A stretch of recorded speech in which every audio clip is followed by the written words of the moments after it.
विश्व भर में जो डॉक्टर बी.आर. अम्बेडकर जी की जयंती मनाई जाती है, ये उनके कामों की देन है। जो उनके जो विचार थे हमारे समाज को बढ़ाने के लिए, समाज ही नहीं पूरे देश को आगे बढ़ाने को लेकर के उनका जो काम था, वो आज हम अपने भाइयों बहनों के साथ में देख पा रहे हैं। किस तरीके से उन्होंने आज से 100 साल पहले उनकी जो चेतना थी, जो तर्क थे, उनके जो विचार थे, वो आज भी कहीं ना कहीं साक्षात है। और हम देखते हैं कि किस तरीके से डॉक्टर बी.आर. अम्बेडकर एक ऐसे महापुरुष थे कि उन्होंने हमारे विश्व को एक ख्याति प्रदान करी है, हमारे भारत को एक ख्याति प्रदान करी है।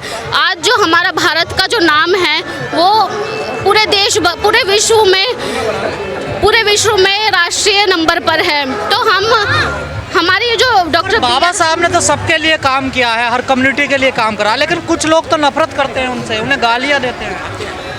यही विचारधारा हमें बदलने की ज़रूरत है। कहीं ना कहीं बाबा साहब ने जो काम किया है वो किसी एक समाज के लिए नहीं किया, एक कम्युनिटी के लिए नहीं किया, एक जाति के लिए नहीं किया।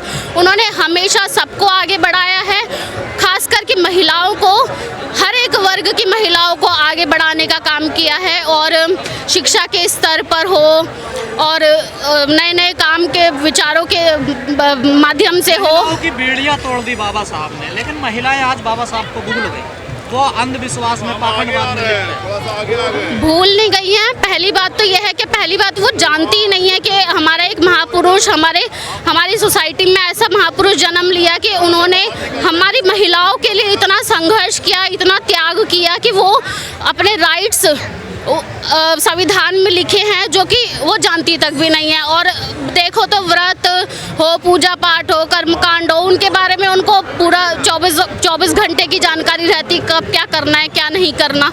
हमारे जो अधिकार है उसके बारे में जाने और सशक्त हो, महिलाएं आगे बढ़े।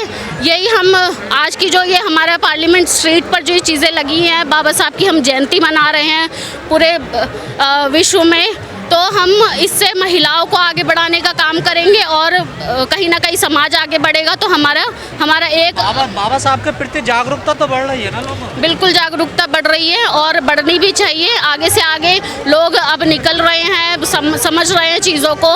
हमारी बहन बेटियां आगे आ रही हैं, काम कर रही हैं। जिस तरीके से हमें यहाँ पे भी काफ़ी संख्या में महिलाएं भी दिख रही हैं, तो हमें आगे आने की बोलने की ज़रूरत है और उनके विचारों को पढ़ने की ज़रूरत है। ये नहीं कि सिर्फ भीड़ का हिस्सा बने और हम यहाँ पे हो हल्ला मचाया और चले गए। आज के दिन आ जाएं या मेला समझ कर आए हैं, एंजॉय करके चले जाएं फिर भूल जाएं, यही नहीं करना है। मेला नहीं है ये एक हमारे डॉक्टर बी.आर. अम्बेडकर की विचारधारा है, जो आज हम यहाँ पर बोल रहे हैं, लिख रहे हैं, पढ़ रहे हैं। एकजुट एक समाज को एक वर्ग में मतलब एक बांट रहे हैं, उस तरीके से काम कर रहे हैं ना। तो हम यहाँ पर सिर्फ हो हल्ला मचाने की जरूरत नहीं है, यहाँ पे उनके विचारों को आगे बढ़ाने की जरूरत है। महिलाएं आजकल कथावाचक जो बाबाएं हैं जो उनके पास जा रही है, उनके लिए क्या कहना है आपको? उनके लिए यही कहना है कि सबसे पहले आप संविधान को पढ़ो, हर एक आर्टिकल को पढ़ो, किस तरीके से उसमें महिलाओं का अधिकार दिया हुआ है, पुरुषों का अधिकार दिया हुआ है, वो पढ़ने की ज़रूरत है। उससे हमें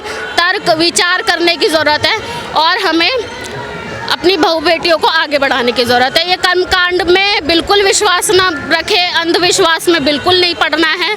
हमें सशक्त होकर के अपने विचारों को मजबूत करना है। लेकिन लगातार कहा जा रहा है बीजेपी सांसदों द्वारा, नेताओं द्वारा कि हम संविधान को बदलेंगे। संविधान को ये लोग हाथ तक नहीं लगा सकते। संविधान बिल्कुल नहीं बदलेगा और अगर बदलने की कोशिश करें तो सरकार ही पलटने वाली है तुरंत। बिल्कुल सरकार ही बदलने वाली है। संविधान की वजह से ही आज वो लोग पीएम, सीएम, मंत्री, संतरी जो भी बने हैं वो संविधान की देन है। और अगर उसको हाथ लगाएंगे तो ये पब्लिक छोड़ेगी नहीं उनको। जो लोग सपना देख रहे हैं उनका सपना पूरा नहीं होगा संविधान बदलने? बिल्कुल नहीं होगा संविधान बदलने का सपना। और हम ये कतई नहीं बर्दाश्त करेंगे कि संविधान को कोई भी चीज़ मतलब ये लोग हाथ लगाते हैं, तो बिल्कुल नहीं। दो तरीके हैं कर्जा देने के इनके पास, दो तरीके। अगर मैं कर्जा लूंगा, किसान का बेटा हूं, तो मुझसे बैंक कहती है 6 एकड़ कागज लिया जमीन के, 6 एकड़ जमीन मॉर्गेज कर बैंक में। 6 एकड़ जमीन है मेरी, 40 बीघे, 2 लाख से रेट लगा लो, 80 लाख की हो गई। आज भी 70 साल बाद किसान को 5 लाख का लोन मिलता है, उसकी 80 लाख की प्रॉपर्टी मॉर्गेज करके। फिर बैंक कहती है दुकान डोल ले आओ। 2.5 करोड़ की प्रॉपर्टी मॉर्गेज करके हमें मिलता है 5 लाख का लोन आज भी। और एक उद्योगपति के क्या नियम है, उसे अगर लेना है 10 लाख करोड़ रुपया, उसकी 20% प्रॉपर्टी बंधक हो केवल, उसकी 5 लाख के लिए सिर्फ 1 लाख की है, हमारी 2.5 करोड़ की। बैंक एक, वोटर एक, सरकार एक, कानून डबल। और इसीलिए आज सुबह अखबार आया, विजय माल्या भाग गया 14,000 करोड़ लेके। फिर अखबार आया, नहीं मोदी भाग गया। ये सब गुजरात के भाग गए।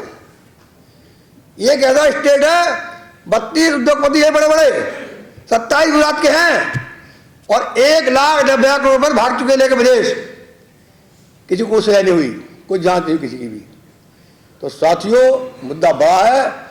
और ये जो 18वीं सदी की बात की जा रही है, क्या कह रहे पता है गाँव में?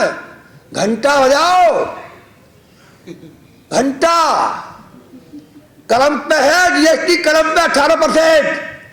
और हीरे पे कितनी है? हीरा व्यापारी सूरत का जो कर रहा है दुनिया में व्यापार, उस पर 3% जीएसटी, और गरीब वाले कलम पे 18%। मेरे ट्रैक्टर में 28%। वो बेचारा कबाड़ मिलना गरीब वाला 18%। तो अब सरकार थोड़ी है, कोई सरकार नहीं, अब तो एक आदमी की सरकार है केवल। मैं हूं, सब कुछ मैं हूं, पूरा मीडिया उसका गुलाम, संस्था पर कब्जा।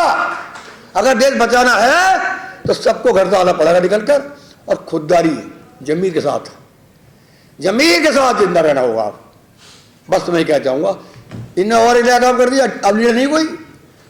डीलर, पूरी राजनीति बदल दी डीलर में। रोड डील हो रही है, आज वो आ गया, कल वो आ गया। इस प्रधानमंत्री ने पूरे देश की राजनीति को लीडर से डीलर में कन्वर्ट कर दिया। बताओ, नहीं कर दिया? डील हो रही है, रोज डील चल रही है, बस चैनल से डील, सब डील चल रही है। पूरा भारत डील बना दिया। और जो आज लड़ेगा इस लड़ाई को भारत के अंदर, वो ही देश का लीडर होगा। अब तुम्हें तय करना है, हमें तय करना है, लीडर बनना है या डीलर बनना है। जय हिंद, जय भारत।